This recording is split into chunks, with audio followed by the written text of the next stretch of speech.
All right. So today I have Molly on talking with me about, she was part of my Brave Journey program and also my most recent retreat to Ohrid, Macedonia. So what better person to have talk about the experience of going through the Brave Journey process and then using that process for her own travel experience and how she crafted that. And then also just the experience of being with the retreat and then the community. So thanks so much, Molly, for coming on and chatting with me. Thank you. I'm excited to be. Yeah. All right. So I'm going to jump right in. And I'm just curious, maybe for those who are listening, tell us a little bit about what drew you to even this idea of transformational travel. Like, how did you even come upon the, you know, looking at this might be something that I want or need to do? Well, I've gotten through the whole phase of, getting through my career, married, and just realizing there's got to be more to this than life. So I was looking for ways to connect with others, connect, with people going through the same thing I do. I got online and started searching for women's support. The movie Eat, Love, Pray. I got on that website and it connected me to Dawn.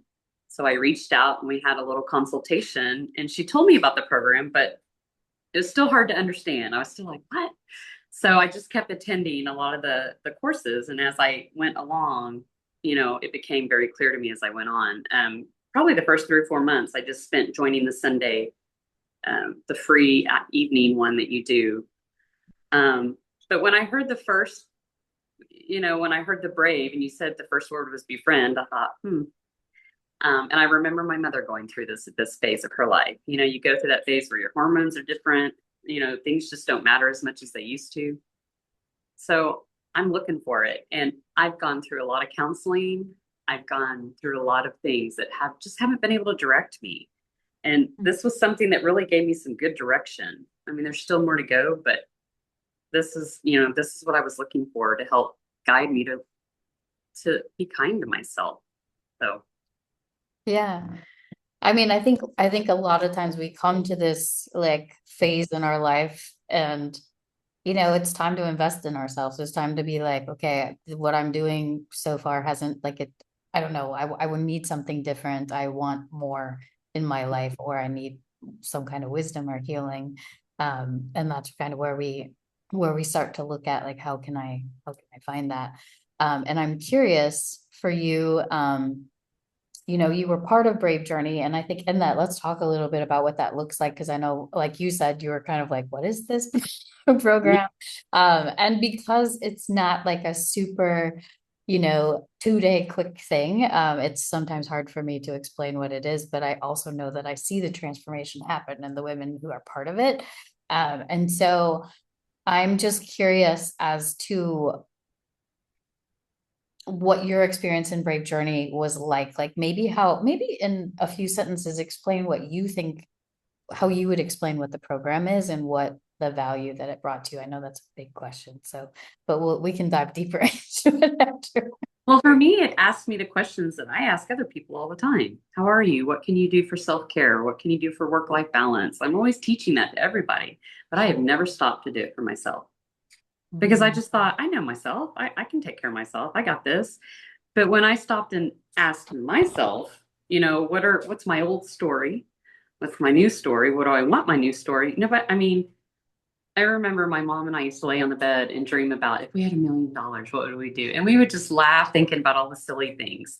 And we knew it was silly, but why not do that now as an adult, right? Um, we know it's not going to be perfect. We know it's not going to be fair. But for me to be able to imagine that, and I did, I wrote it down, and some of those things actually happened, and they're mm, still happening.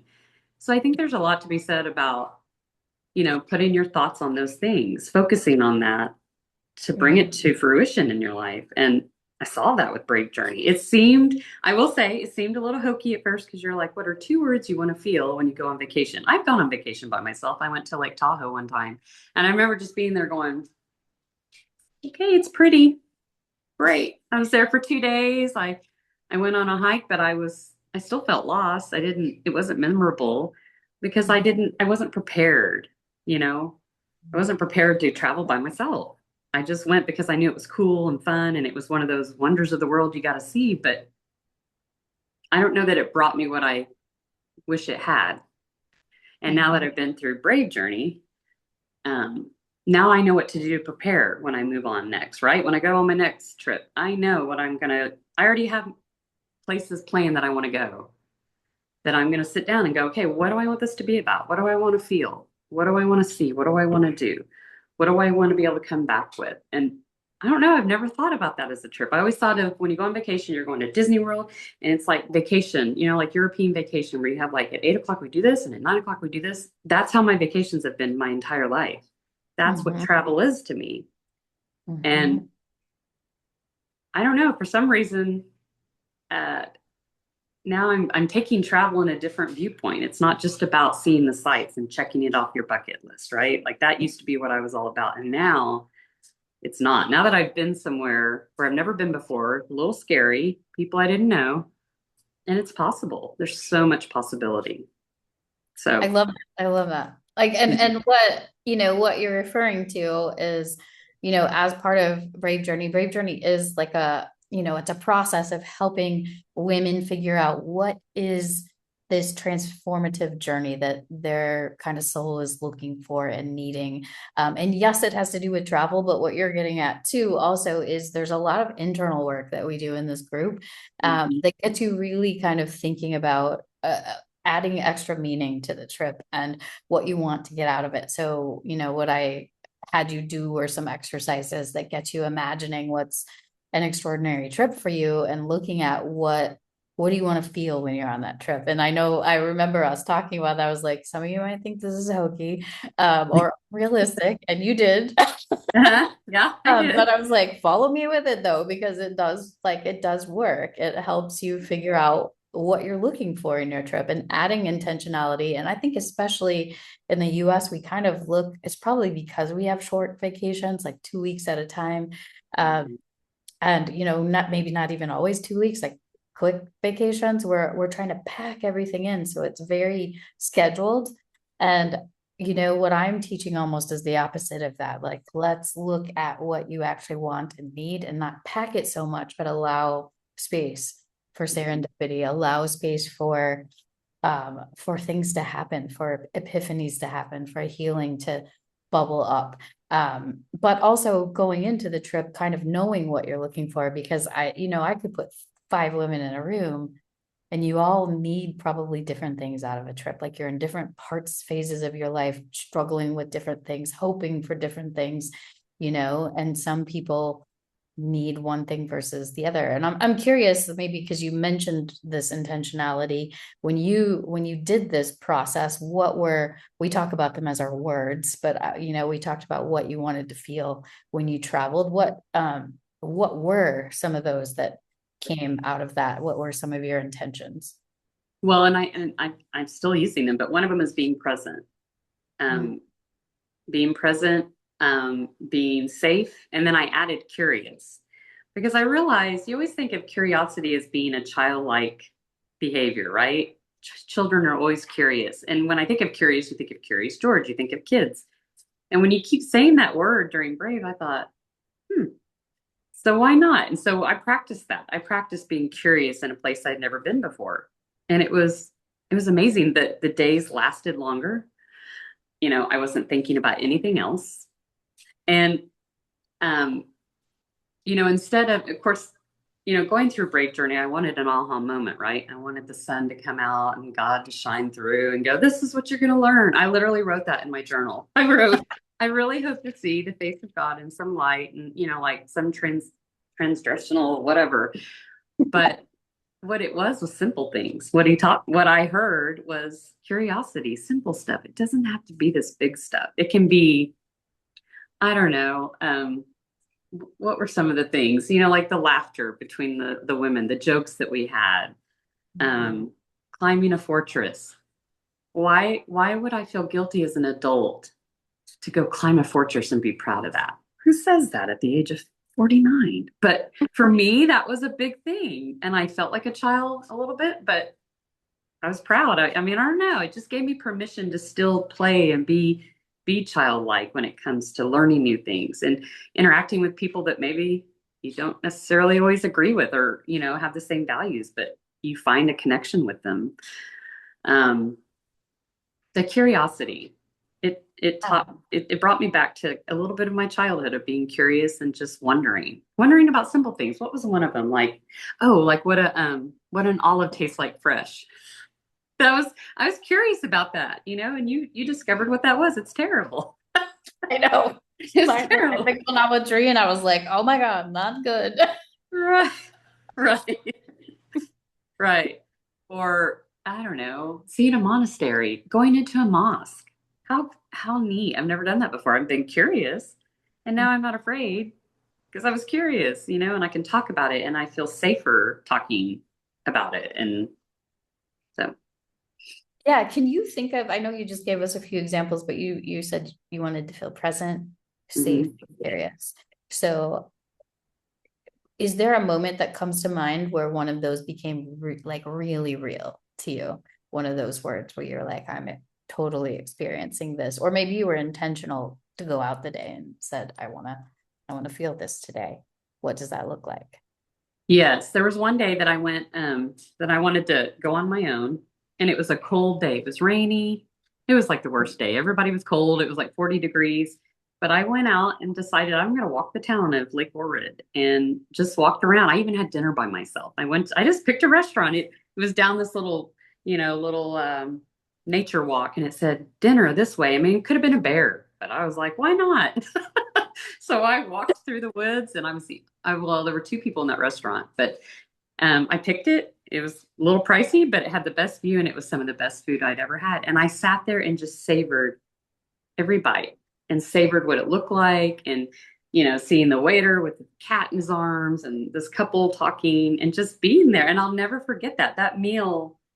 I haven't forgot one thing about it because I was there and present the whole time. Or when we went to St. Nom, we took a boat from Lake Ohrid to St. Nom, one of the monasteries there. And I'll never forget when we had dinner or lunch on that little river, and we got to ride this little rowing boat with this little old man who barely spoke any English. There was like, what, 5 or 6 of us in this boat, and he's rowing, and we're going across this most beautiful water, and it almost looks like glass.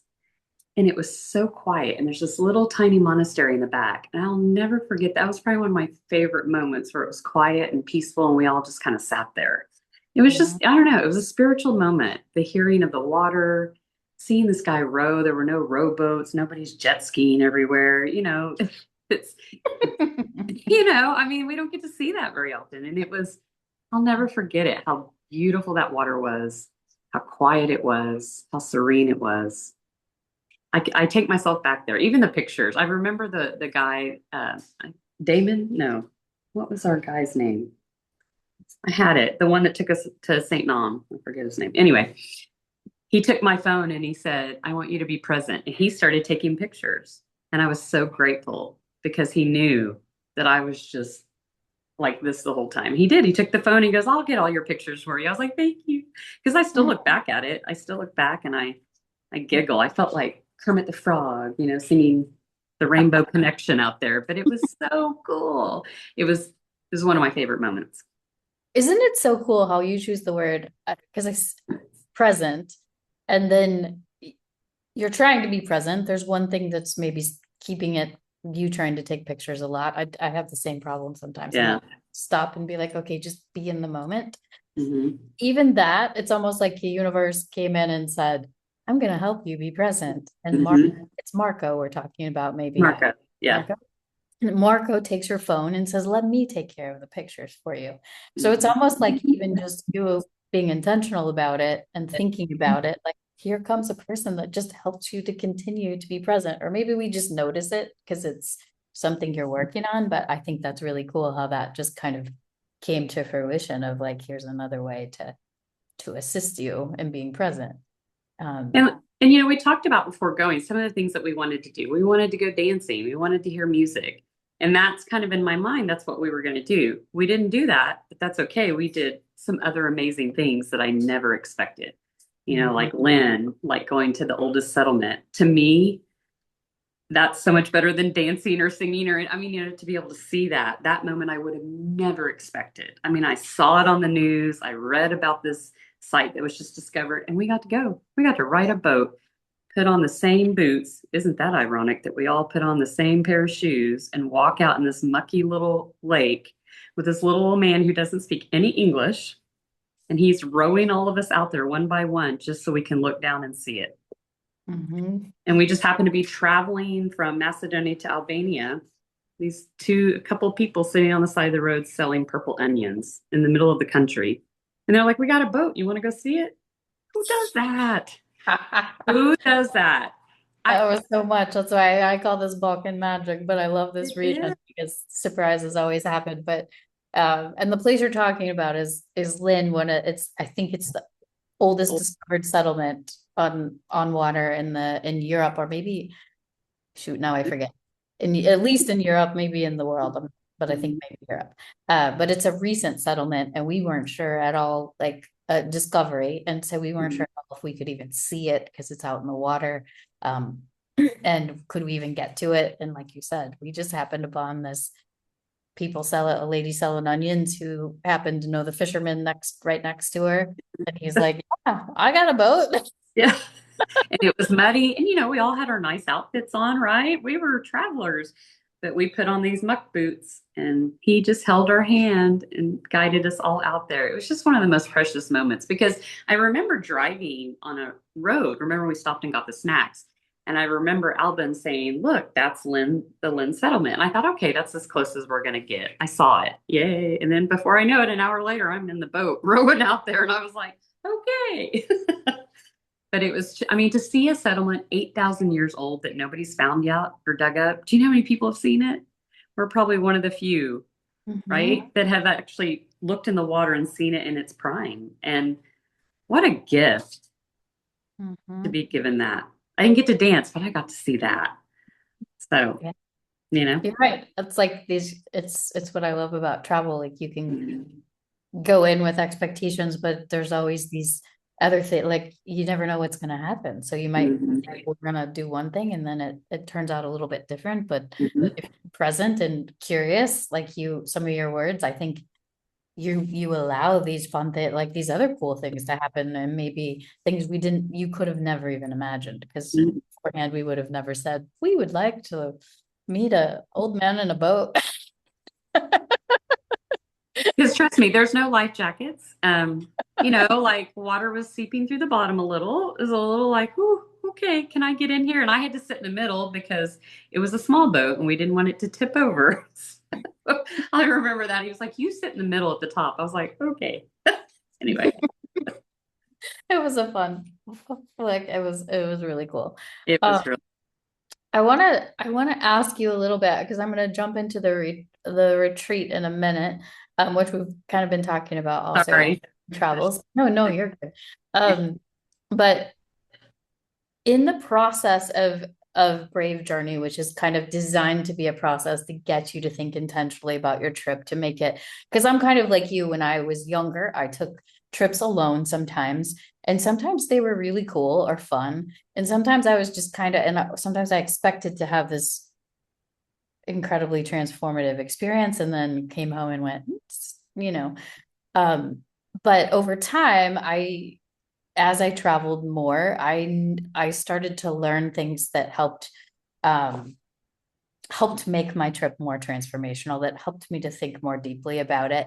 And that's really kind of when I developed Brave Journey. It's sort of like a process of my own story of how travel has transformed me, and then looking at how we can be more intentional with it, and how you can, it's a process of learning about yourself first, and then because Brave is an acronym. I actually should say that. It's an acronym where it starts with befriending yourself, and then releasing old stories, awakening to possibilities, voicing our fears, and enlisting our people. So it's a whole process of like, before we start with learning a lot about yourself, because I think that gets us, helps us to go deeper in our travel experience, and to be aware of who we are and what we're good at and what we love and all these things, and releasing old stories, and then and awakening to possibilities helps us to kind of see what's happened in our life up to date, but also to be brave enough to like, okay, these new possibilities might be scary. This trip might be scary to me, but I'm going to step into it. And then enlisting your people is all about community. And we'll talk like that gets into your trip a little bit too. But I'm curious about, because my hope really is that yes, you have an amazing transformative travel experience, but it's also that you learn. I probably would say there's three things, like having that travel experience. The second one to me is learning a lot about yourself. And the third is just um, kind of developing a community of like-hearted women along the way. Even though a lot of people do a solo trip, the process of being in Brave Journey with, because you're not in that program just by yourself, there are other women in the group as well. And you're all kind of doing this alongside one another. So I'm curious about what you learned about yourself in Brave Journey um, that helped prepare you for your trip, or even just as you're moving forward in your life right now. I think the cool thing is that a lot of things we learn in that process, you can also apply after you're home. I think one of the things that helped was that, you asked us to identify what are you fearful of, right? I mean, to actually say it, we know what it is, but to actually say it and write it down made it very clear to me. I was afraid of a lot of, I mean, there's been a lot of hardships in my life, as with everyone, divorce is happening, losing people in our lives. But for this, I had to sit down and figure out, okay, I have no parents, my family has pretty much kind of disintegrated before me. I've lost a lot of people in my life. So a lot of fears around health. How long am I going to live? I mean, I hate to say that, but when you have so much of that in your life, my fear was falling and being sick in a foreign country, not being able to speak the language, getting lost. I don't know, not being able to find my way home. There were so many things. And just the culture of, everybody's afraid to leave the country right now for fear of not being able to get back in. There's so many things going on. And I wrote all that down. But the people in the Brave Journey, there were three other ladies with me. And these women, I mean, one of them had traveled everywhere, thought nothing about it. I mean, it was just second hat to her when she talked about it. Um, and these other women that had fears too, that were much wiser and older than me, still had the same fears I do. And so to hear that and know, okay, I'm not in the boat by myself. I might travel by myself, but I know everybody else, these other people are dealing with that as well. And to hear their fears, it's just validation to hear it. Mhm. Um, and then I was able to kind of overcome it when I got to the retreat. One of the things I did was I was fearful of falling. And the day that I went and went on my own solo, it was rainy and cold, and everything in the Balkans is marble, I which is know. like it's like the most dangerous thing to walk on. And it was wet and cold. And I went to this fortress, Samuel's Fortress in Lake Ohrid, and it was like 50,000 stairs to get to the top, where it looks like a castle and you see the lake over it. And it probably took me 20 minutes to climb up there. And I was so scared, but I did it. I did it, and I got up there and I met another woman who was traveling single with me. And I thought, the irony Wow. that Wow. I met this lady from England who was like, yeah, I just happened to be traveling. And she was all by herself. And I thought, you're right, we can do this. So Mhm. it just made me go, yes. It just gave me the strength and to be brave, that knowing I can do it. I can do these things. Yeah. Yeah. I think that that is like it's so powerful when we speak our fears, right? Mhm. Like, and especially then you suddenly learn like, oh my gosh, everyone else is afraid too, because sometimes we think I'm the only chicken. Mhm. Couldn't do that, or I don't know, she's braver than me. People say that to me sometimes, like you're so brave. Like I'm somehow not afraid or something. I'm like, no, every time I travel, there's something that scares me about it.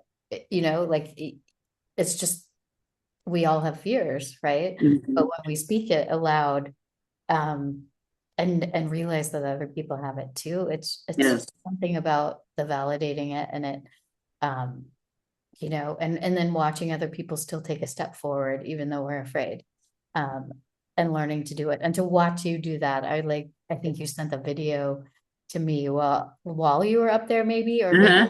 sure. Um, And I heard you talking to yourself in the you're showing the video of like I'm doing this, but I also hear you saying I'm safe, I'm safe. And it was like it made me so it just made me smile because I thought, you know what? She's doing exactly the thing she wanted to feel when she needed like and needed to feel when she traveled.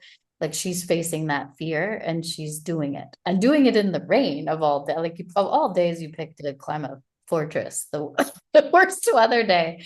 Uh, but I think maybe that, like, that doubly shows us that we can step into the fear, not in a crazy way that, we shouldn't, but, you were still, you were still careful, but you stepped into something that scared you and you did it. And then you found another woman along the way who's doing the same thing, which is cool, like, Yeah.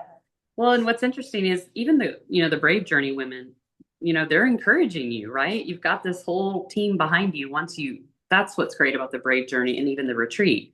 I still have women from the retreat reaching out to me going, yeah, you were brave. You did this, and still encouraging me and still going, I can't believe you did that. And that's giving me courage to do other things in my life, and like the women with Brave Journey, they've been very encouraging and me back to them as well, empowering each other to be brave and yet to still rely on people. That's what's hard for me too. It's okay to rely on community. Just Mhm. that's the hardest part is accepting help that you need that. But I think we do need it. Even Yeah. though you're traveling solo, you still need that group behind you going, you can do this, somebody that you can call and talk through your fears or whatever's going through it. So the group has been a big help for that because nobody in my family or anybody I know would ever encourage me to travel like that. In fact, everybody thought I was crazy. What are you doing? Macedonia? Where is that? I mean, this is a previous communist country and I'm going to this, so that's Mhm. why it's so important to travel so that you get rid of those biases and fears. So Yeah, yeah. And that's what's so cool about I think, about watching the Brave Journey, the groups of women that as you go through this process, like they do cheer you on. Like they know your three words. And just like I did when I recognized you climbing up this to this fortress and then hearing you also say the word. I mean, that is another layer of me understanding, like, not only is she doing this, but I know that this is something that has been in her heart wanting to do. Like these are her words. So we even know to be like, yes, she's doing it. And that's what's fun is to watch you like cheer one another on and to encourage one another. And even though you're on your own journey, because the Brave Journey group does not all travel together. I think some people that's confusing to some people, but you're all in the group, but you're all planning your own trip, and that's by design so that you can have your own journey that's appropriate for you, but you're still, because you're doing it along the way, you're cheering one another on and like and seeing the amazing points of what each other's doing. So And I think also, there was a task in Brave Journey where we had to write our old story. I've mhm. never put words to it. I mean, I can say it, right? I know it, but when I wrote it out, I went, oh. And so being able to take a step back and what do I want it to be now? I'm midlife. I don't have I'm alone. I'm no kids, no parents. I have one sister. Um, so what do I want this next part of my life to be like? So, and I'm on my way there. Yeah. When you say you wrote your old story, what can you like succinctly maybe tell people what that means? So my old story, that my old beliefs, the things that have kind of kept me confined for the last 40 years of my life, like I'm not enough. I'm not good enough to have a partner. I'm too fat. I'm too this. I'm too slow. Everybody's going to leave me. All those things that you think Mhm. that start when you're a child that continue on into your 50s that you don't realize it until you stop and spell it all out. And then it's an aha moment of, oh. So it's not going to be an overnight fix. It's not an overnight, suddenly I don't have those feelings, but at least I'm aware of them now. Yeah. Yeah. And they're starting that the walls of that old story are starting to come down because of me, because of what I'm doing. Nobody else has put those words in my mouth or told me that I'm not enough. It's me from an experience of, just a negative experience as a child. I came from a divorced family, abusive family, like a lot of people do, unfortunately. And everybody reacts differently to it. And for me, it was confidence. It was, I'm always going to be alone. I'm always going to be the one that has to help everybody. And I was for a very long time. And so Yeah. now it's about what can I do for me now? Not that you don't want to help other people. I want to help other people. I love giving to other people. But in order to do that, I've got to invest a little bit more into me as well. So, Yeah. Yeah, I love that. I know, mm, I think this like learning these things about ourselves, because these old stories are things that can hold us back in our journey, travel mm. journey, life journey, etc. We realize like, but recognizing them and then seeing them, I think it's just like speaking our fears, learning what those old stories are, and then envisioning what that how that might look differently. I think it's really powerful.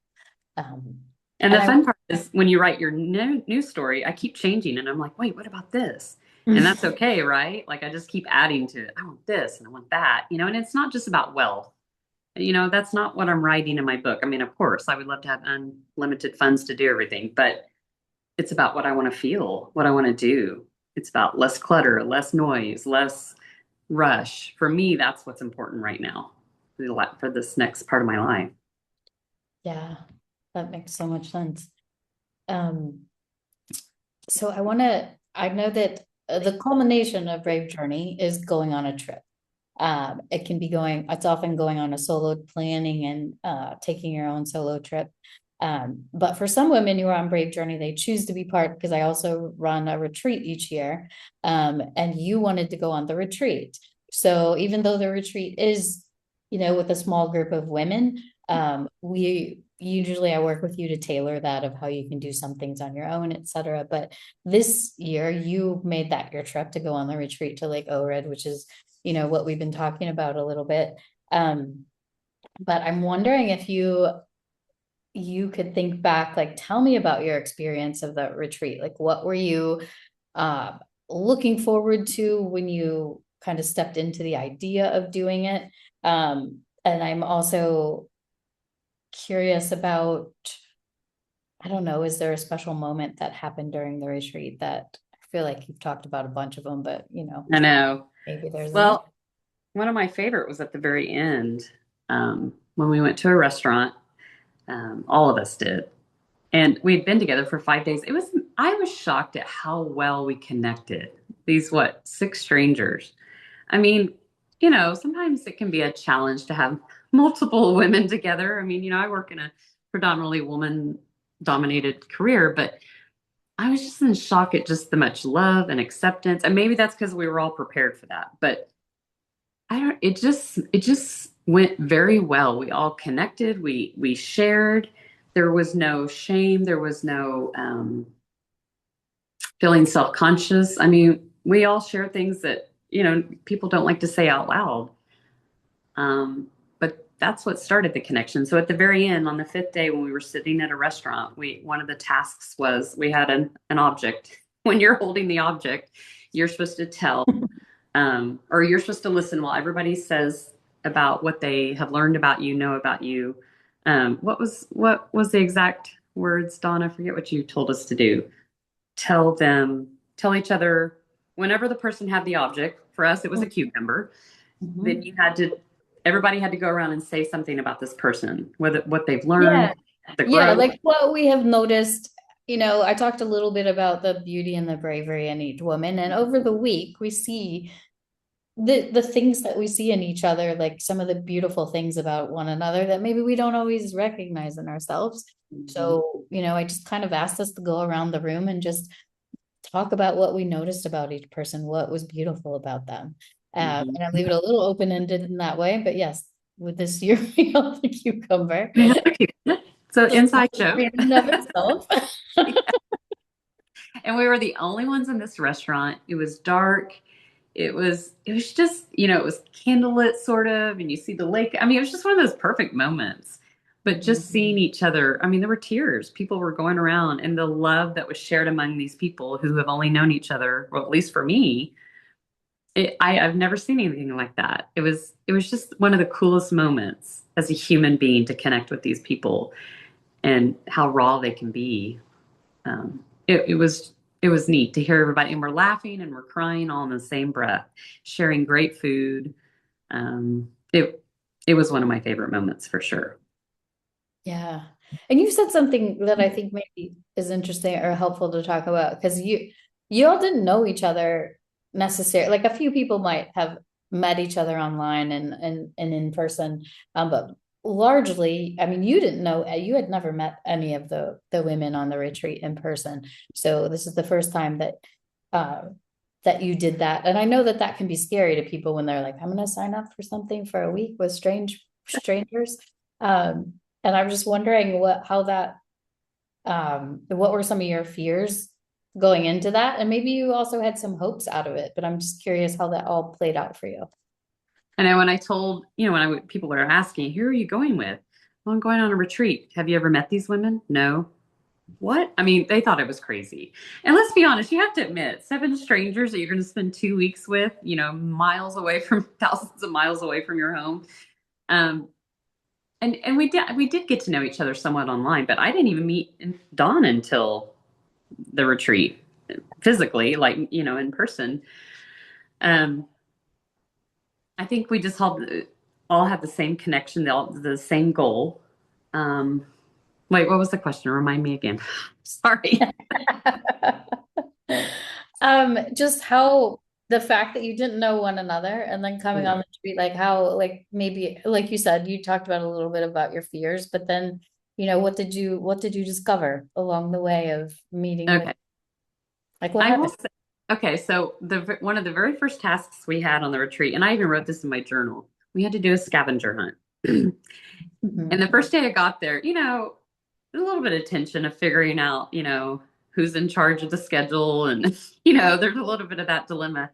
So we all got divided into two groups, and Dawn gave us a list of things we had to find within Lake Ohrid, like find the post office or find a mosque or find some gelato and try a flavor you've never tried. There were probably what, 20 different things, and then we all had to come together and share that.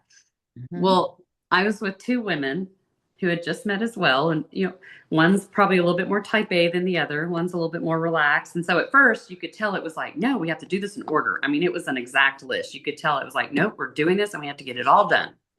And, and one of the ladies was like, this is just a relaxed environment. Just let's just go with the flow. And we were cutting corners because it was funny. So one of the requests was we had to put our toes in the water of some beach at Lake Ohrid. And it's a lot of walking, let's be honest. And so one of the ladies says, I can do that. And so she just held her toe up to a picture of the shore in Lake Ohrid. And we took that picture because you had to show proof of everything you did, whether you went to the post office, whether you had to have a picture. And so we just took our shoe and showed it in the, because it's like 40 degrees out, of course, and brought that. And once we did that, and everybody in the group realized we don't have to be perfect at this, let's have fun. The Mhm. moment that happened, everything changed within, especially the group I was in. Like you could tell we were laughing, we were having fun, but the first 10 minutes, it was like, oh gosh, the taskmaster, and then you've got the one who's like, me.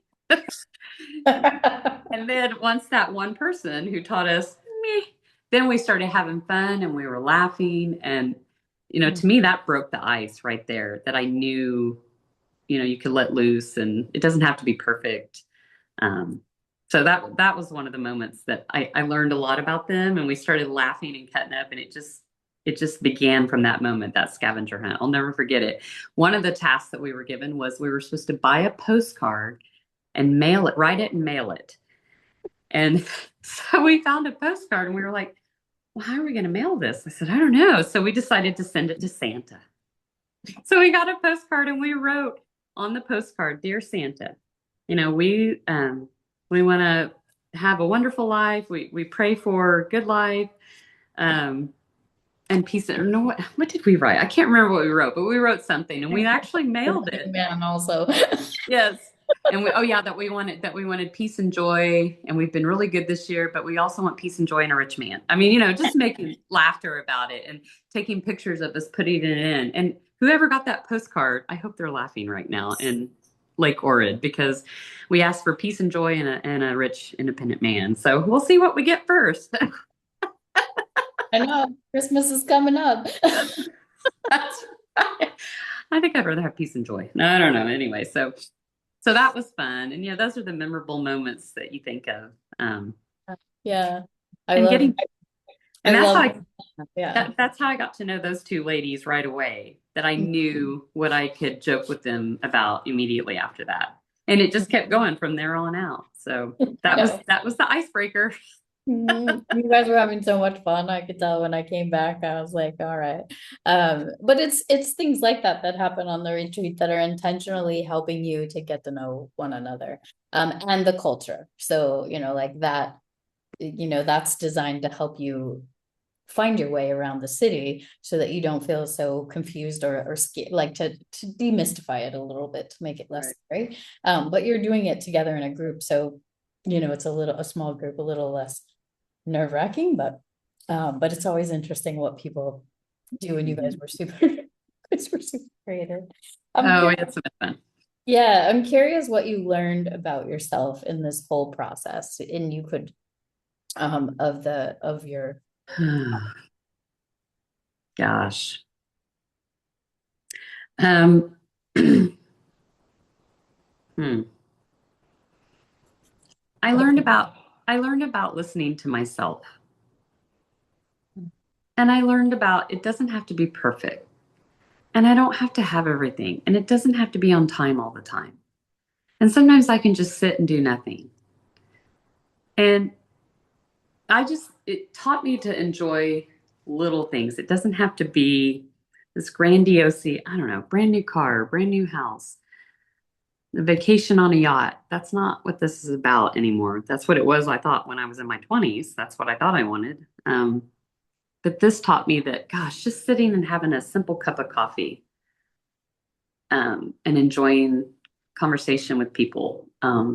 It taught me I'm on my phone too much, and that I need to be more, I want to be more like the Balkans. I want to sit down and have spontaneous coffee without a cell phone. And it reminded me how important that is. So I'm working on that. It's really hard because we're in a very social media world. Um, I learned to be quiet. I learned to look around instead of looking at my phone, walking, looking. I noticed all the crosses in Lake Ohrid. There were crosses everywhere, 365 churches. There was a cross everywhere I looked. And the moment I landed in Skopje, I get in my hotel room after I just met Dawn and Suzanne. And I look out my window and there's this beautiful cross on the hill that's lit up in Skopje. I forget the name of it. Can you remind me the name, Dawn? Millennium Cross, I think. Yes. And it was shining. And then I opened my window and I went, and I don't know that I ever would have really paid that much attention to it, but I thought I just landed in this strange world and I think God came with me. Shocker. I mean, what So, a cool reminder that you're not alone, right? You look out your window and you're like, mhm, okay, because that was meaningful to you, right? In a way that I think was special. And then you kept seeing it. And I think it's it's interesting that, everywhere. I have pictures. I want to make a compilation of all the cross pictures because they were everywhere, everywhere we went. Even when we went to the learning to cook, the local food, there were crosses everywhere there. And my mother always used to say that we always say, I'm looking for God, I'm looking for God. And she'd always say, God's within you. I think this trip reinforced that God is with me at all times, whoever you want to call him, right? And I'm still demystifying that. That's something that was another thing that I'm learning about myself, is I'm not going to be scared anymore of these different religions. I think that we're missing something, and I'm still trying to figure it out. And I may never figure it out, but I was just always taught to fear these people who didn't believe the same thing I did. And I think they believe a lot more that I think we all believe a lot more of the same thing. We just use different words and patterns. So for me, that's allowed me to love and accept a lot more people in my life, no matter their religious belief. You know, yeah, yeah. that was Yeah, a huge because transformation. you were part, like you had a unique trip too, I think, in that you were part of the retreat. The retreat lasts a week. But then there was this extension Yeah. option for people to stay longer. So you were in Macedonia, which has got a large Orthodox Christian population, but also a pretty large minority population that's Muslim. And then you go into Albania. We also went to Albania and Greece. So you're looking at different kinds of faiths and different cultures. And you got like a really interesting introduction to all of those. Mhm. And I think that like if you want to speak to that a little bit, because I do think that's it's so timely in the world right now too, of us like kind of being Mhm. afraid of other people or people not like us or beliefs that are different. And what do we do with that? And I know that I've had that same journey of I was taught some really specific things, and then you rub up against it when you're traveling of like, wait a minute, these are real people. Mhm. They're amazing, and then you're like, okay, what do I do with this?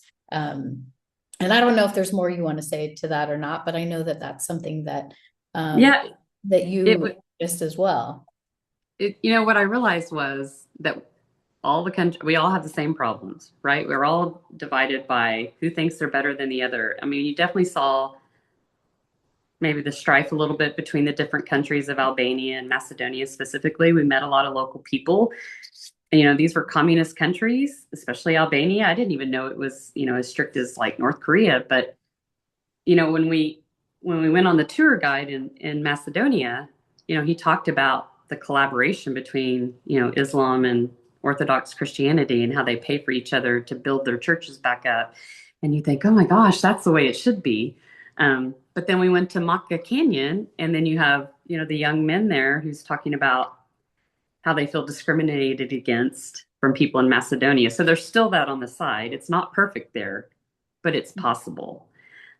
Um, and it's possible to love and commune and help and support people of different religions. And I'm surrounded by people who are Muslim, Hindu, atheist, Jewish. And I know that going there and hearing some of those people, what they said to me and what their belief was made me go, my gosh, these people are great. I mean, it just makes me want to love them even more, knowing that it's safe with them. So, for instance, on the day I was traveling by myself, I walked to St. Clement Church by myself, and there was a guy standing there just waiting for me to walk up. And I thought, oh gosh. And I could tell he wanted to talk to me. And he was just waiting for people to come and see the church. You paid a little money to get in, but he started talking to me about politics. And he said to me, he said, I miss Tito. And he misses the old government. And I thought, oh my gosh, if anybody in the US heard that, they would freak out. What are you saying? But for him, he didn't have to worry about anything. I mean, it was their way of life. They were taken care of. I mean, we're in a different world now where everybody's for their own selves. But when he said that, I just and he made a comment about how he likes Putin because he goes to an Orthodox um, Catholic church in Russia. And, I mean, those kind of things would make you go, you know, we grew up in the age where everybody thought Russia was, we always were hearing the Russians were coming, right? That's what my parents grew up. And to Yeah. hear somebody that lives in that country say that, I thought, interesting. Just to hear their beliefs in politics and, you know, um, going into a mosque for the first time, seeing a call to prayer in person. I've never seen that before, where they had the speakers going out and people literally stopped. You Mhm. know, at first I was scared. I've never seen that before. But they were like normal people. Nobody looked at me like, aren't you going to pray? None of that. I just kept shopping and they kept praying. Go figure. It's not that scary after all. Yeah, yeah. It is interesting. It Very. was really interesting to hear and how patriotic they are. Very patriotic people. I was very, very appreciative of that to hear how patriotic they're so proud of their country. They're willing to stay no matter what. And Yeah. I love that because people in America aren't. They're all moving there. Nobody wants to move here. Everybody wants to stay in their own country. But I don't know. I just that gave me a different perspective of somebody not living in this country. So Mhm. I'm curious. Uh, this is a little bit of a different topic, but it made me think of it. Like I know going into the retreat, in your travel, we talked a decent amount about your fear of not speaking the language. Uh, Mm, I don't speak the language. What if I get lost? I hear that a lot from women of like, but like, should I just go to like, we sometimes think we just can go to England, like to the English speaking countries because we're afraid right. of going somewhere where people might not speak English or that might not be their first language. Um, how did that play out for you? Like, how, what happened? Like, I know you were afraid going in. Was it scary? Like, did you survive? I obviously you survived, but what did that look like? Well, it wasn't as bad as I thought. I was able to get by, I would say 90% of the time. There was one moment that this lady was trying to sell me some kind of kitchen towel that she had crocheted, and she was talking to me in her language. I didn't have anybody around me that could, Mm, at least pick up. I think if you can pick up on a few of the words, I think for the most part you can get through it. And we were, I mean, enough to order and point, and you can tell they're used to it. They're used to people coming there that speak English and they can kind of work through it. But there was one little lady, and you could tell, I mean, she's probably in her 80s. I bet she doesn't speak any English. I finally had to walk away from her. But then I was in the bazaar area, and there was a little old lady. She was so cute. She had this little bandana on, dress. She was dressing like a typical Yugoslavian lady from like the 1950s, and she's standing there selling like plastic flowers. And I walked by and look at her, and she has no teeth. She's just the cutest thing. And so when I walked by, I said, "What's your name?" And of course, she didn't understand what I was saying. And so she walked over to the store and got somebody. It must have been a family member, and came over, and she's pointing to me like she's asking me a question. And he said, "What do you want to know?" And I said, "Well, what's her name?" And he asked her, and she just smiled. It was mm, like somebody had asked her a question, like somebody recognized her, and her name was Anastasia. And I looked that up. I even looked at the name of that. I think it was like, I forget what it was called, but anyway, it stood for something. But she just smiled and she goes, Anastasia. And she was so happy that somebody asked her name. That's all I did. I didn't ask about her product. I wasn't buying anything. I just saw her and just connected with her. And then I walked away, and I came back the next day. She looked at me and recognized and waved real big. I mean, but otherwise, she looked very serious, and you mhm. always hear that sometimes Europeans maybe not as friendly, right? We hear that a little bit. And I kind of expected that, right? Like I kind of expected them to be stoic, and they were. But once you sit down in an environment where you're having a conversation with them, they really are very animated, passionate people. And so I became less afraid of that when people mainly, they don't smile on the road. You can't walk down the road and go, "Hey, how are you?" That's what we do here. That's not what happens there. But I was prepared, and I knew not to take offense to it. And I didn't. I never felt offended by that, because when I did get to know them, they were very lovely people, very kind. They're just not somebody who's going to smile at you for no reason. So, but I felt like I was able, I mean, we did have some people that could translate for us, and that was definitely helpful, like Alvin and stuff. But I was able to get through. I'm not fearful anymore, for sure. I think, Yeah. and sometimes I had to use my translation phone. It's a little slow and it's awkward when you're sitting there waiting, especially if the Wi-Fi is not working, but we figured Yeah. it out. Yeah. I think the bottom line is you figured it out, and I didn't hear you after we were there. It seemed to that concern seemed to kind of maybe I Hmm. it seemed to dissipate where you realized, you know what, I can make my way even if there's hand gestures or we go get our friend at the next Hmm. store to translate like these things they happen and then it's how you get around Hmm. so I love that you stepped through that and I know that a lot of times people we have these fears and they're like big fears in the beginning that can stop us from going somewhere but when you step into it and realize the reality of it of like wow people actually come and help people help to translate or I'm able to figure it out anyway and still get around it that's been my experience too. I don't speak a million languages. Hmm. Most part I speak English. I wish I knew more languages, but like you learn to get around. And I think the biggest fearful moment with that was when I was at the Istanbul airport. Because when I got off, everything, it's not like the US when they put their boards up about, cancellations, arrivals, departures. And I mean, it was just like a metropolis. And I was so scared because I thought, oh my God, who am I going to ask? And I just kept standing there, and I had like 45 minutes to get to my next gate. And somebody saw me. I'm sure they were like, oh, there's another one. Go help her. Somebody came over and, I mean, he helped me get to my gate, but you figure it out. I mean, you're resourceful, especially if you got a flight in 45 minutes. I was going to ask Yeah. anybody I had to. So, and I made it. It was that was probably my scariest moment with the language thing because I thought, who am I going to ask? So, but I did. I was fine. Did it.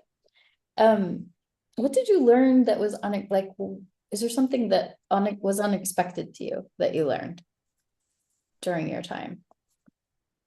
My biggest fear is being alone, feeling alone.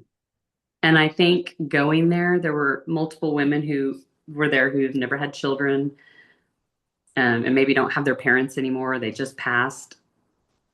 And you think, well, they're alone too. But it gives me it gave me the okay to go, it's okay to call people not blood related, family support in my yard, community, whatever it is, because I see other people doing it. And I see more and more people doing that. So for me, it was I can walk away and I'm not alone. I know, even though I might live alone, I know I can call anybody. I have I have that resource, but why I just can't allow myself to do it. That's what I'm getting through now. Just why not? Why can't I just call somebody and go, I just need to talk, or I just need to vent, or what would you do in this situation? Or I'm going to travel here. How do you do this? Or anything. I think for me, that's where I'm starting to learn I'm not alone. And I'm trying to retell that story because I keep saying it. I'm all alone. I have no one. I still keep saying it. But every day somebody else is proving me wrong that I'm not, you know? People are showing up. And that kind of leads me to my question of, what's it like to be part of this community now? Because what I've experienced from seeing the women going on the retreat, and especially this last one too, well, I mean, really all of them, it's sort of like I watch women, these groups of women who don't even really know each other coming in, and I don't always know everyone, right? And Mhm. and you come together, and there's just like this beautiful connection and community that happens. And for your group too, like I see, like, because you're all in a WhatsApp group, like it's still super active. Mhm. I'm 6 hours ahead of you over in Europe right now, and I wake up every morning almost, and there's like, there's a few different messages that you're sending to each other, whether it's encouragement, checking on each other, mailing something, getting addresses for Christmas, different things. But Yeah. curious about what that, like, how is that community? I mean, I look at it from the person who is running the program, right? But you're the one who's in it and experience it. And I'm curious about what that, because this has been like a really beautiful to me to watch. You all come, not really know each other, not sometimes not even really sharing a lot of what's going on in your life or feeling safe to share. And then you're coming together, and then I see these beautiful moments of you like witnessing one another and most of the women who, a lot of the women on the retreat are in the middle of or recently experienced a major life transition. So you've had a traumatic event happen or something that has changed, what life as you know it is now, and you're facing that, so a lot of us on our own. And it's scary, and we do feel alone. So okay, I'm gonna be quiet now and just let you speak. I kind of thought, oh, we'll come home, we'll probably talk maybe once in a while, but you're right. It has continued on. Like even the jokes, the inside jokes have continued, the cucumber, sending a picture of cucumbers we see now and giggling, or, um, a joke about the Balkans, something like that. But we continue that on, and hearing about what people are doing now. Like it just didn't end there. Like, knowing that somebody's now going through a divorce, it's officially happening, or somebody's thinking about moving to Europe, or somebody wants to travel to Albania with somebody we met on the retreat. I mean, I just think that's wow. And one of the girls wants to come hang out with me in Dallas. She wants to travel here in February and spend the weekend with me. And I think, wow. I've only known her 3 months, but we talk almost every other day now. She'll ask me simple stuff, just somebody who's interested in checking on you and going, are you okay? Instead of asking, are you okay? It's, hey, did you put up your Christmas tree? Are you walking today? Or, what's your favorite movie? Just, something to stay connected. I had a little private happy hour with one of them one time. We just got together for an hour and just sat and visited. We recently had a get together where we all came together. I think it was in November, all six of us, and just caught up with what everybody's doing. Somebody else is trying to organize a Christmas Day, Zoom call just for an hour, just to say hello. Because, holidays are hard, especially when you're going through these transitions, and we're all having those hard transitions. I think everybody does at Christmas, but trying to organize that. And I think, wow, that's a great idea. So, Yeah. and even, like with Hillary, the other lady who is a solo traveler and kind of similar pathway that you are. I mean, I've been communicating with her, asking her about what she's doing in Albania. She's posting pictures, and so I stay connected with her because that's on my list. I want to go there. I want to visit Albania and spend more time there. So it's definitely opening up doors. I've met a lady in Brave Journey who lives in Connecticut. We're trying to plan a trip in Maine in 6 months. I mean, so it's nice to have some people that aren't connected with work or family. And that's really hard. Making friends in this life phase is really hard unless they're from work or family. And this is probably the first time I've had friends that aren't related like that. And I'm so excited because it's totally separate from everything else, which means I don't have to talk about work. I don't have to talk about my family. These people know nothing about it, and that's okay. So to me, that's a fresh start for me to have friends that have nothing to do with my job or my family. Yeah. And Yeah. It's such a beautiful opportunity, and it's like it's been really fun to watch. And what's cool too is like Hillary, you just mentioned Hillary was in a previous Brave Journey. So what was fun too is that she happened to be in Albania when I was there with a different group, and so she showed up. Well, actually, she came to Ohrid. She took a Mhm. bus and came to Ohrid in Macedonia. So she traveled to see all of you all because she had seen several of people on Zoom in different events I'd done, but none of them had met her in person. And so it was really fun for her to show up, someone who was in a past program, but still like you still have this connection because you've gone through this similar transition process, and she shows up and hangs out with us for the day. And then and then now you connected with her and different people. And some people are thinking about coming back and visiting her. Like it's really been fun to watch how, even these uh different groups of Brave Journey, that even if you weren't in the same one, it's still this community. It's basically a community of women that want to support one another, that get transitions and get that this is like a challenging time of your life, and that we need our people. And the So other thing I learned that I just want to add is we get very consumed with stuff. And I learned on this trip, I don't need all that stuff. Like, of course, we're all going to bring 5,000 suitcases, and we did. And when I saw Hillary bring that tiny little backpack for 2 days, I was like, yeah. And when I saw Dawn wash her underwear and lay it on the heater, I was like, you're right. I can wash my underwear by hand. It's okay. I mean, that kind of stuff, I was thinking in my mind, how am I going to wash my clothes? What am I going to do? Dun, dun, dun, dun, dun, but you don't need it all. You don't need all that stuff. You don't. And so I'm really working on that in my life right now. I don't need all that. I just need enough for today at this point. So that was probably the number two thing I learned was watching you guys survive on what little you can have. That's a very interesting concept, because here it's all about how much, having everything convenient, having an exact washer and dryer, having an exact, amount of clothes. Oh gosh, I don't have 5 pairs of underwear for 5 days. What am I going to do? Well, wash it in the sink. I don't know why that was so hard for me, but for some reason I was like, oh, okay. that adapting, like, and And, and we're learning from one another, right? Like that's what I like too, is we see each and the other doing things. So The best part is in the retreat, every day when we would get together Monday, Tuesday, Wednesday, Thursday, we would go to Dawn's room. There'd be like socks and underwear laying on her filter, her little heater. And I was just like, all right, yeah. That was one what's of my funny is things. I'm so used to doing that now that I don't even think about it. And I'm like, oh, that's how you do it. Okay. So, and like nobody has a dryer. I don't think anywhere in the Balkans. I think they just hang their clothes outside, even when it's 40 below, which just to me, I was just like, wow.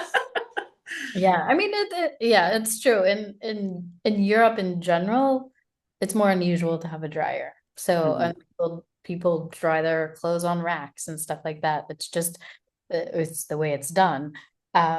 And so no one thinks anything of it. But yeah, when I first came here, I thought, oh my gosh, well, there's no dryer. What? Right. And a lot less waste. Like when I went to that fancy restaurant, when I went by myself and I'm eating my nice food and thinking about it, it was this, $50 lamb chop in this beautiful bowl. I couldn't eat it all. And so the waiter brings me this old ice cream container that he probably used 5,000 different times for other food and was like, look, I got you a to-go box. And I was like, you know what? It doesn't always have to be approved by the FDA or the health department. Who cares? Give me that. And and the next day I ate it, and guess what? I didn't die. Shocker. I'm sure they cleaned it really well before No, I know they did, but like in the US, if you did that, they'd call the yeah. health department. You know what I mean? So that kind of stuff is, we've just gone so extreme with the exact policy and procedure, and if you don't follow it, we're going to shut you. I mean, we're so extreme here that you can't do anything without there being a rule or regulation, and that was so neat to see. Like one of our tour guides, he's Albanian, or he speaks Albanian, but he's from Kosovo. And we were driving the land of between Albania and Greece, and we pull up. Coffee is the best thing there. If you ever want the best coffee, you should go to the Balkans. But we stopped a lot for coffee because that's what they do. Coffee and rakia. That's what gets you going in the morning. But we pulled over at this little coffee shop because we needed coffee, and Absolutely. he started speaking to the little restaurant owner, didn't even know her, and just went behind the counter and started making us coffee. And I'm like, what are you doing? This is not your restaurant. I mean, you would get arrested in the US if you walked behind somebody's counter and started making somebody coffee. And when I saw that, I just thought, where am I? What's happening here? I work in a healthcare field where everything's a policy and a procedure. Everything is a PDCA cycle: plan, do, correct, assess. There was no assessing that. He went and made the best coffee ever. So that was a neat experience to see. Yeah. And my internet just went really slow right there. So just in Oh, case, I think it was okay. But okay. just doesn't. She was explaining how Alban went in and just he went into this restaurant that we I didn't even know the lady and made this amazing coffee, and she was just let him in, and he just went to behind the counter and made the macchiatos for us and brought them out. Uh, and like it was just it's one of those things that you can't plan, right? That's just really Oh, yeah. beautiful to happen. And she was loving it as much as we were. I know. And then there were like fresh grapes growing above us. She just pulls some down, puts it on a plate, and hands it to us. And I'm like, okay. And they were the best grapes. I mean, they were very different grapes than what we have here. But I just thought, why not serve us a thing of grapes from the ceiling? Yes. For that. Yeah. On that trip was we laughed. I have Yeah. not laughed that hard in a long time. I just feel like that whole week we were laughing, whether it was on a boat, singing and laughing. Uh, Mhm.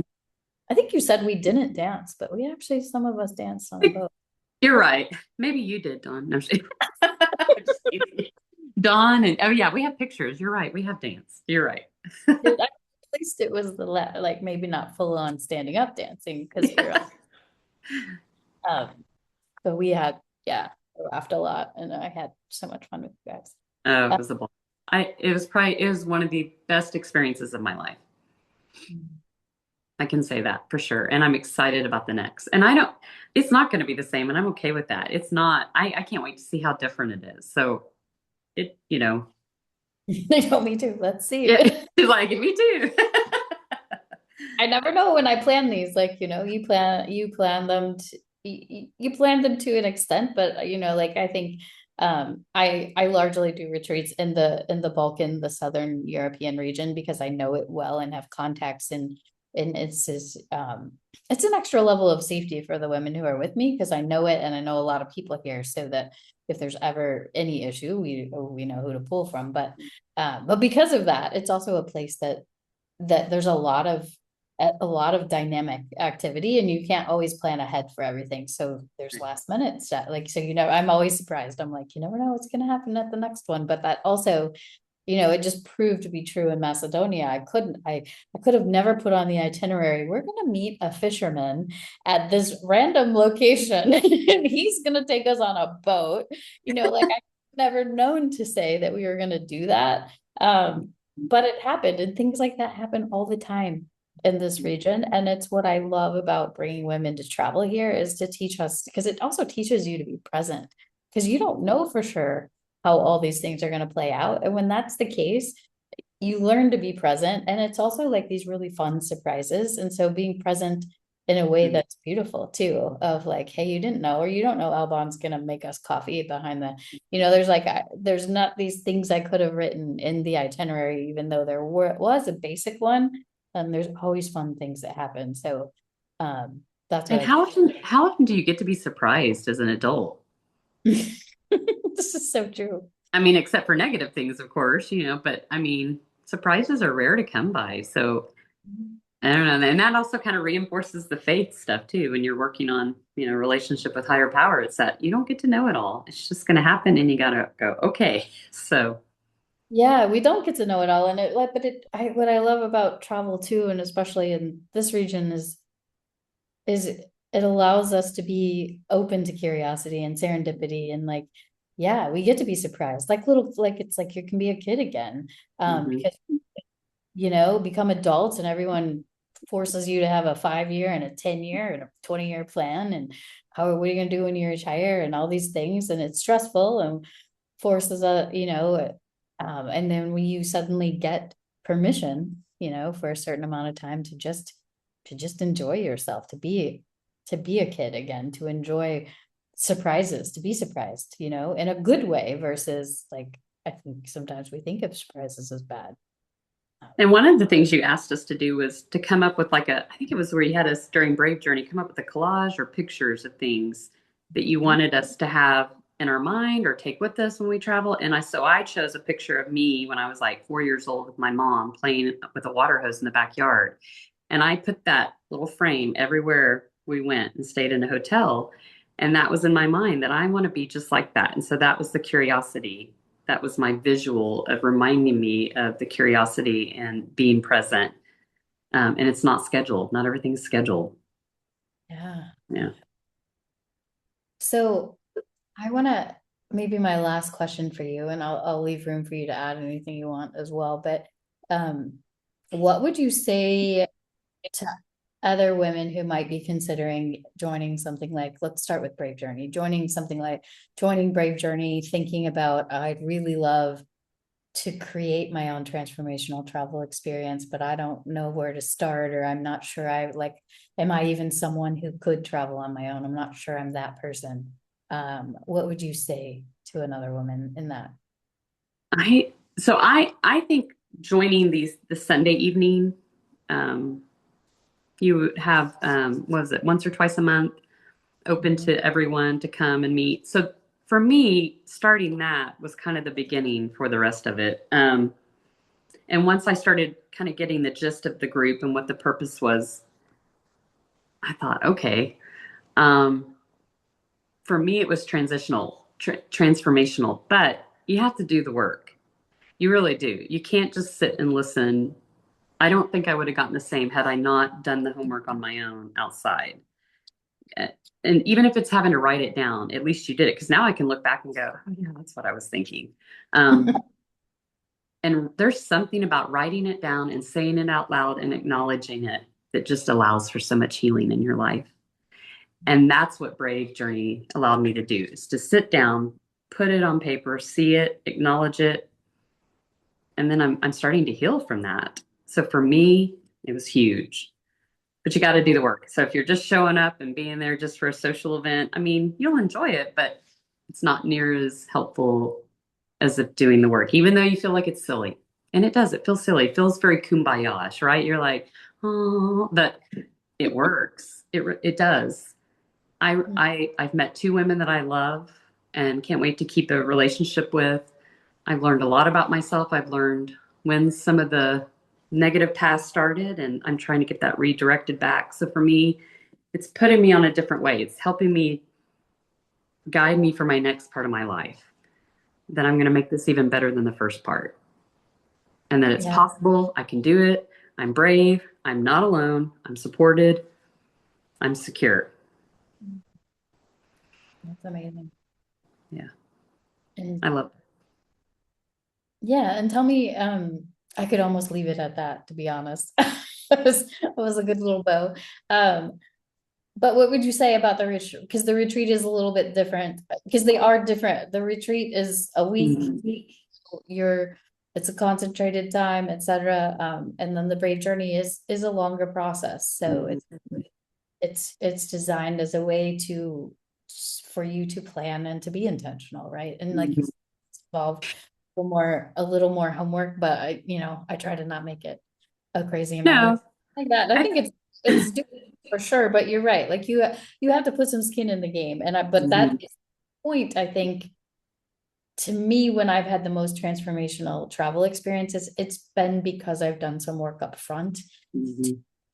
for the trip to make sure to know what I need and want out of it and to know myself well enough to know those things. So yeah. Yeah.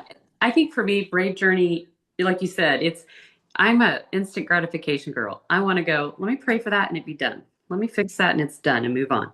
But with Brave Journey, I had to get comfortable at just being patient with myself. We had to do what was it, a life map where you kind of you drew a map of your life from beginning till now and all the major milestones and what that milestone did, whether it was for negative or positive or how it changed your life. And I did that, and the rest of the sessions, which took another 3 to 4 months, built on that as I kept going. And so it took a while. I kind of want to do it all at once. When you do your annual modules for work wherever you are, and it takes 8 hours, and you just sit there clicking through each one so you can get credit. That's what I thought I was going to do, so I can just get through that part. But I literally had to wait it out, because sometimes just sleeping on it a couple nights, and you'd wake up the next day and be like, oh yeah, I forgot that. So it does take longer. And the retreat was more condensed all at once. It was exhausting in a good way, right? Because you're walking a lot, you're having to be on alert all the time. I mean, but you have people there with you to help you. So Brave Journey is you definitely got to be patient. And it's a journey, not a checkbox. Modules done. Check, check, check. I'm done. I do notice, like I think I told you that I notice the depth and the work that people who do Brave Journey and then go on the retreat that they have in a way that Mhm. didn't do it might not have, because you have spent months of like really knowing yourself and being extra intentional and thinking about it, doing all of that. And then I think it lends itself to a deeper, richer experience. Um, but yeah, I'm curious too, if someone were thinking about, I'm just thinking, I'm hearing about this retreat, sounds interesting. Mhm. What if you were to talk to a friend about the retreat, what would you say to them about what it was like, what about going potentially? Well, first of all, it's really hard to describe it. In fact, when I got home, it was really hard to put it into words. Mm. I started my own little private journal that I could do for people that were close to me that I wanted them to see what I was going through because everybody's very interested in it.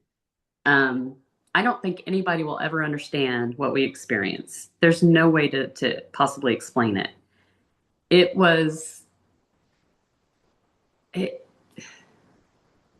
it was so I was just so surprised at how well it went and we connected. But I do think it's because we all kind of had that in our mind before, right? We knew we were working on something, not just going there to tour. Um, it filled every cup. Laughter, crying. I took naps. It was just an amazing experience. I highly recommend it. I know for me, that's going to be my goals. I would like to, it's expensive, right? It's not easy traveling sometimes, but to save my money for that and knowing that's what I'm doing this coming year, I'm excited. I want to do it again. There's a lady she was the OG, Robin, and Mhm. she said, as long as I can do this, I'm going to keep coming back every time. And I'm right there with her. I'm signing up behind her. And I agree because it's impacting my life positively. I'm taking those things that I'm learning, I'm bringing it home because you can still have that stuff in the mundane.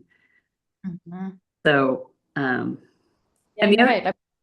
Yeah, go ahead. the other thing I was going to say is one of the things that helped on was when I went on the retreat, you gave me at the end of Brave Journey, um, a, a big packet of journaling.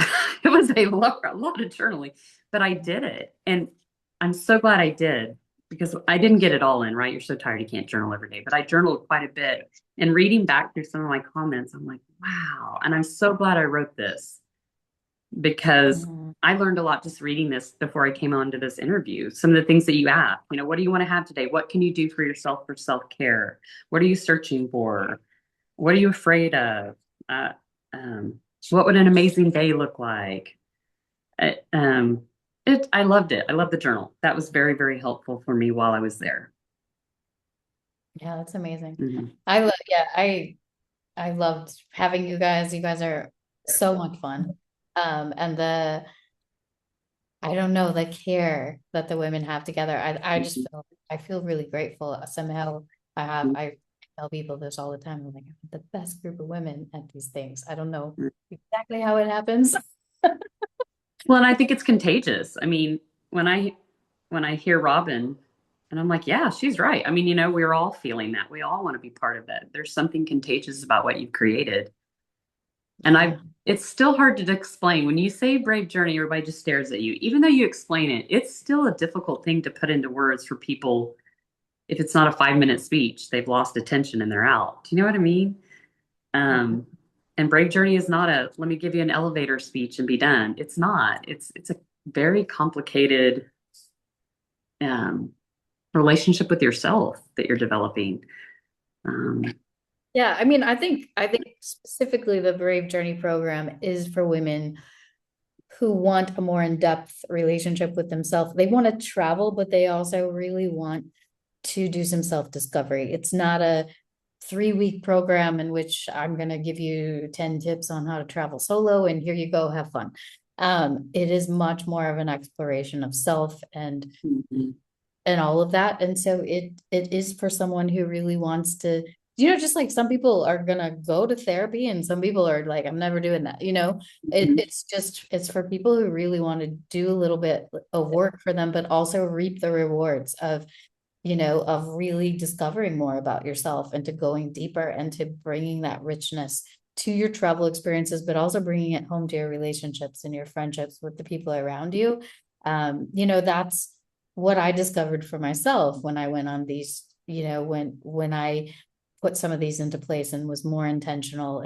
Yes, I had an amazing travel experience, but it also kind of changed how I interacted with people too, because I understood myself better, knew how to create boundaries better for myself, learned how to make better friendships in midlife. I don't know, somehow it's like a little snowball that gets bigger, and helps you build, um, know how to think about how you want your life to go. So yeah, it is more work, but I think if you're someone who wants to dig into that and really wants transformation on a little bit larger, deeper level, then this is for you. If you're wanting something fast, um, I'm always honest with people. It's not for you then.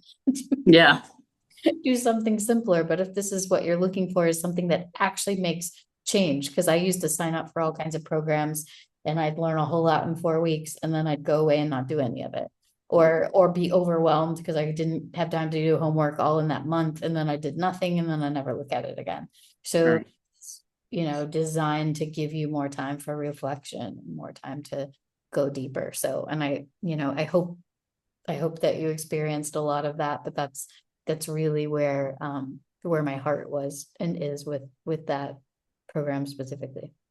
Yeah, and beware that when you start setting boundaries, sometimes it's not always easy, that's for sure. And so that was one thing I learned with this, that once you start setting boundaries, when you've done something the same way your whole life, and suddenly you come back and go, wait a minute, now I need to do this for me. That's been, that's probably been the hardest adjustment coming back. Yeah. of people who expect things that they're used to, and now you're having to change it. So, not that you end the relationship, but it's definitely changing. It's making it stronger, right? I'm going to be a better friend to you because I'm taking care of myself. So, Yeah. This is so true. mhm. Is there anything that we didn't talk about that you want to make sure that we add or that you say or anything that helps wrap things up that you didn't share? If you're thinking, I say to anyone who's thinking about it, I highly recommend it. If you can't do both in the same year, that's okay too. But I would definitely do Brave Journey before the retreat. I highly recommend the Brave Journey before the retreat. Um, there was just a lot of preparation going into that, and it made all the difference of my personal experience there. I mean, I still enjoyed it. Had I not done any of that, I would have had fun with the ladies, but I actually enjoyed myself there. I liked hanging out with me while I was there, so I highly recommend it. And if anybody has any questions or wants to know, call me. I'll tell it. Yeah. All right.